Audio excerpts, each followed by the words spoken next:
ఈ ఏపీలో గెలిచేది ఆ పార్టీయే, సీఎం అయ్యేది ఆయనే అని ఒక సీనియర్ నటి చెప్పడం జరిగింది. సో ఈ అంశాన్ని మనకు వివరించడానికి మనతో పాటు ఉన్నారు ప్రముఖ రాజకీయ విశ్లేషకులు అంకమరావు గారు.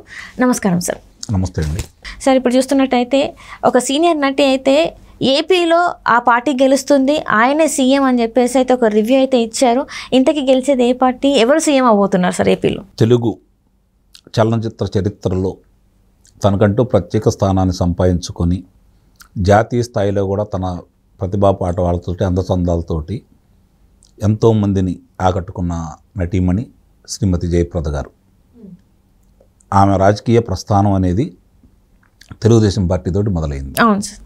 ఆమెకు రాజ్యసభ సభ్యురాలుగా తెలుగుదేశం పార్టీలో ప్రస్థానం మొదలై తర్వాత జాతీయ స్థాయిలో ఉన్న పరిచయాలు పెరిగిన తర్వాత సమాజ్వాదీ పార్టీలో చేరి అక్కడ కూడా లోక్సభకి ఎన్నిక కావడం కూడా జరిగింది. ఇప్పుడు భారతీయ జనతా పార్టీలో ఉన్నారు వాళ్ళు. తెలుగువారు, రాజమండ్రి ఆడపిల్ల. ఈరోజు ఎన్డీఏ కూటమి అంటే భారతీయ జనతా పార్టీతో తెలుగుదేశం పార్టీ, జనసేన కూడా కలిసింది కాబట్టి ఇక్కడ అధికార మార్పిడి జరిగిపోతుంది. తెలుగుదేశం పార్టీ మళ్ళీ అధికారంలోకి వస్తుంది, నారా చంద్రబాబు నాయుడు గారు తిరిగి ముఖ్యమంత్రి అవుతారు అని చెప్పని ఆమె భావన వ్యక్తం చేయడం కూడా జరిగింది. వాస్తవం కూడా అలానే కనపడుతూ ఉంది. ఇప్పుడు కనుక భారతీయ జనతా పార్టీ వాళ్ళు ఇది తన సొంత రాష్ట్రం కాబట్టి భారతీయ జనతా పార్టీ వాళ్ళు ప్రచారం చేయమంటే, అంటే వాళ్ళ అధినాయకత్వం ఏ బాధ్యతలు ఇస్తే ఆ బాధ్యతలు నిర్వహించిద్ది ఆమె. ఆంధ్ర రాష్ట్రంలో ప్రచారం చేయమంటే ముఖ్యంగా రాజమండ్రిలో పురంధేశ్వరి గారికి, మిగిలిన ప్రాంతాల్లో ప్రచారం చేయడానికి నేను సిద్ధంగా ఉన్నాను. నేను ప్రచారం చేసినా చేయకపోయినా ఆంధ్ర రాష్ట్రంలో మాత్రం అధికార మార్పిడి అనేది జరుగు తిరుగుతుంది. తెలుగుదేశం పార్టీ కూటమి ఎన్డీఏ అధికారంలో రాబోతుంది అని చెప్పని ఆమె అభిప్రాయం వ్యక్తం చేశారు. సహజంగానే అలాంటి వ్యక్తులు మాట్లాడేటప్పుడు ముఖ్యంగా జయప్రద గారు విషయాలు తెలుసుకుని మాట్లాడతారు.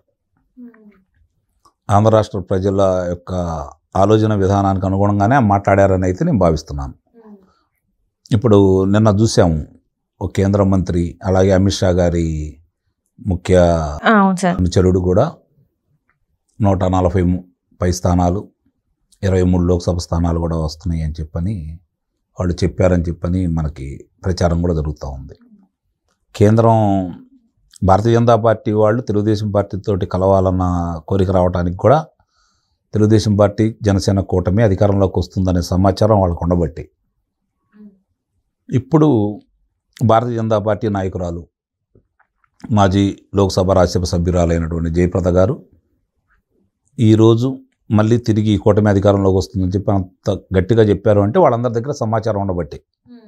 అంటే ఒక్కొక్కళ్ళు జాతీయ స్థాయి నుంచి ఆంధ్ర రాష్ట్రంలో ఏం జరగబోతుంది, అధికార మార్పిడి ఎందుకు జరుగుతుంది, ఎవరికి ఎట్లా ప్రజాదరణ ఉందని చెప్పని రోజుకొకళ్ళు బయటకు వచ్చి వాళ్ళ సమాచారాన్ని ప్రజలకు అందిస్తూనే ఉన్నారు. ప్రజలు ఒక నిర్ణయంతో ఉన్నారు అధికార మార్పిడి చేయాలని చెప్పని. అట్లాగే జాతీయ స్థాయిలో కూడా ప్రజాదరణ పెరుగుతూ ఉంది. ఇక్కడ ఏమేమి జరుగుతున్నాయి అనేది చెప్పి జాతీయ నాయకులు, అలాగే జాతీయ ప్రసార మాధ్యమాలు కూడా ప్రసారం చేస్తూనే ఉన్నాయి. ఇక్కడ ఎందుకు 151 స్థానాలకు వచ్చినటువంటి వైఎస్ఆర్సీపీ పార్టీ ఓడిపోబోతుంది, 23 స్థానాలకే పరిమితమైనటువంటి తెలుగుదేశం పార్టీ ఎట్లా అధికారం చేజిక్కిపోతుందని చెప్పనేది ఈరోజు ప్రజలందరూ కూడా ఆలోచించుకుంటున్నమాట. జాతీయ స్థాయిలో కూడా దీని గురించి మాట్లాడుకుంటున్నారు. పరిపాలన సజావుగా సాగకుండా, అభివృద్ధి అనేది లేకుండా, పరిశ్రమల స్థాపన లేకుండా, మామూలుగా పప్పు బెల్లాల్లాగా ప్రజలకు కొంత ఇదిల్చి వాళ్ళు గనులు అన్నీ ఇక ఒకటే ఉంది, సహజ వనరులన్నీ దోచుకుంటూ, వ్యాపారస్తులను బెదిరించుకుంటూ, గుత్తేదారులను బెదిరించుకుంటూ, పబ్బం గడుపుకుంటూ, ఆస్తుల్ని వాళ్లే స్వాధీనం చేసుకుంటూ, నయానా భయానా చెప్పటం, లేదంటే దౌర్జన్యంగా స్వాధీనం చేసుకుంటూ, తిరగబడి ప్రశ్నించిన వాళ్ళని అక్రమ కేసుల్లో నిర్బంధిస్తూ, వాళ్ళని కారాగారంలో పంపిస్తూ, ఇంకొంచెం గట్టిగా మాట్లాడే వాళ్ళని భౌతికంగా చంపేస్తూ ఇలాంటి కార్యక్రమాలన్నీ చేస్తున్నారు. కాబట్టి ప్రతి వాళ్ళకు కూడా ఒక అభద్రతాభావం అనేది ఏర్పడిపోయింది ఈ నాయకుల మీద, ఈ ప్రభుత్వం మీద. మనంగా బతకాలన్నా, మన పిల్లలు మనం తలెత్తుకొని బ్రతకాలన్నా, మంచి మంచి ఉద్యోగాలు వాళ్ళకి రావాలన్నా ఈ ప్రభుత్వం వల్ల ఎలాంటిది సాధ్యం కాదు. ఉన్న వ్యాపారాలని బయటికి పంపించేశారు. కొత్త వాళ్ళంటూ ఎవరు రావట్లేదు. కాదే ఉద్యోగ కల్పన లేదు. సంపద సృష్టించడం రావట్లేదు. అప్పులు తీసుకొని అన్నాలని బతుకుతాం మనం. అవును. అప్పు మనం ఎప్పుడు జీవితాంతం ఇప్పుడు 3,63,000 కోట్ల రూపాయలతోటి చంద్రబాబు నాయుడు గారు అప్పులతోటి ఆయన ఓడిపోయి వీళ్ళు అధికారంలోకి వచ్చినప్పుడు ఆంధ్ర రాష్ట్రం అప్పుడు 3,63,000 కోట్ల రూపాయలు. మరి ఈరోజు అది 13 లక్షల కోట్ల రూపాయలకు దాటింది అంటే ఎంత అప్పులు చేశారో అర్థమైపోతానే ఉంది. ఇవన్నీ కూడా ప్రజలు చర్చించుకుంటున్నారు. ఈ ప్రజలు చర్చించుకునేదే వాళ్ళకి తెలుసు కాబట్టి జయప్రద గారు గతంలో కూడా తెలుగుదేశం పార్టీలో ఆమె శాసనసభ్యురాలుగా లోక్సభ సభ్యురాలుగా చేసింది కాబట్టి ఆమె ఇప్పుడు ఆంధ్ర రాష్ట్ర పరిస్థితిని చూసుకొని ఆమె కూడా బాధపడుతూ ఈ అధికార మార్పిడి జరిగితేనే ఆంధ్ర రాష్ట్రం బాగుంటుందనే ఉద్దేశంతో ఆ మాట అందని అయితే నేను భావిస్తున్నాను. అంటే ఇక్కడ చూస్తుంటే ఏపీలో ఈసారి ఖచ్చితంగా మార్పు, అంటే గత 5 సంవత్సరాలుగా ఎలాంటి అభివృద్ధి జరగలేదు, ప్రజలకి ఎలాంటి అంటే నిత్య అవసరాలు కూడా సరిగా లేవు, తాగునీటి సమస్య కూడా చాలా పెరిగిపోయింది. సో ఇవన్నీ కూడా ఈసారి ప్రజల్లో మార్పుని చైతన్యం తీసుకొచ్చి రాజకీయ పార్టీలో కూడా మార్పు కోరుకుంటున్నారు, నాయకులు కూడా మారాలని అనుకుంటున్నారని అంటే తెలిసిపోతుందని అనుకోవచ్చా సార్? మరి సందేహంగా, ఎందుకంటే అధికారంలో రంగంలోనే విద్యుత్ ఛార్జీలు తగ్గిస్తా అన్నాడు, ఇప్పుడు 10 సార్లు విద్యుత్ ఛార్జీలు పెంచారు. అవును సార్. అలాగే మద్యపాన నిషేధం చేస్తా అన్నారు, చేయలేదు. ప్రత్యేకత తీసుకొస్తా అన్నారు, తీసుకురాలేదు. పోలవరం పూర్తి చేస్తా అన్నారు, చేయలేదు. అమరావతిని నేను అభివృద్ధి చేస్తాను, అమరావతి నిర్మాణం నా వల్లే జరుగుతుంది అన్నారు, అది చేయలేదు.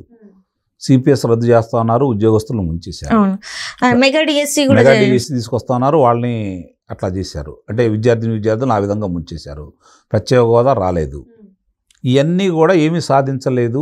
అప్పులు మాత్రమే ఇబ్బడి ముబ్బడిగా తీసుకొచ్చారు. వాళ్ళ ఆస్తులు పెరుగుతున్నాయి, ప్రజల ఆస్తులు తరిగిపోతూ ఉన్నాయి. ఎందుకంటే భూమి విలువ తగ్గింది.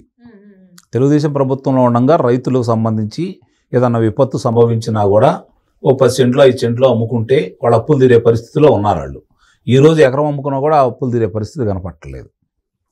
అట్లా భూమి విలువ కూడా తగ్గిపోయింది. ఇవన్నీ కూడా చూసుకుంటారు రేపు పొద్దున ప్రజలు. మంచి జరిగిందా చెడు జరిగిందా ఈ ప్రభుత్వం వల్ల. పథకాలు ఒక్కటి వల్లే, ఉచిత పథకాలు ఇస్తేనే అభివృద్ధి కాదు కదా, దానివల్లే జీవన ప్రమాణాలు పెరగలేదు కదా. ఇప్పుడు ఏమవుతుంది, ఒక చేతితోటి 10 రూపాయలు ఇస్తున్నారు, ఇంకో చేతితోటి 100 రూపాయలు తీసుకుంటున్నారు. ఇది ప్రజల భావన కనపడతా ఉంది. నిత్యావసర వస్తువుల ధరలు పెరగటం, విద్యుత్తు ధరలు పెంచటం, మరి రవాణా ఛార్జీలు పెంచటం, చివరికి మద్యంలో కూడా మద్యం బాబుల్ని తాకట్టు పెట్టి ప్రపంచంలో ఎక్కడ జరగని విధంగా మద్యం బాబులను కూడా తాకట్టు పెట్టి ఈరోజు అప్పులు తీసుకొచ్చేసారు. ఈ అప్పులన్నీ తీర్చాల్సిన రేపు ప్రజలే కదా. ఇవన్నీ కూడా ప్రజలు ఆలోచించుకుంటున్నారు కాబట్టి ఈ ప్రభుత్వాన్ని అధికార మార్పిడి జరగబోతుందనేది చాలా స్పష్టంగా అర్థమైపోయింది. కాబట్టి జయప్రద గారు ఆ మాట మాట్లాడారని అయితే నేను భావిస్తున్నాను.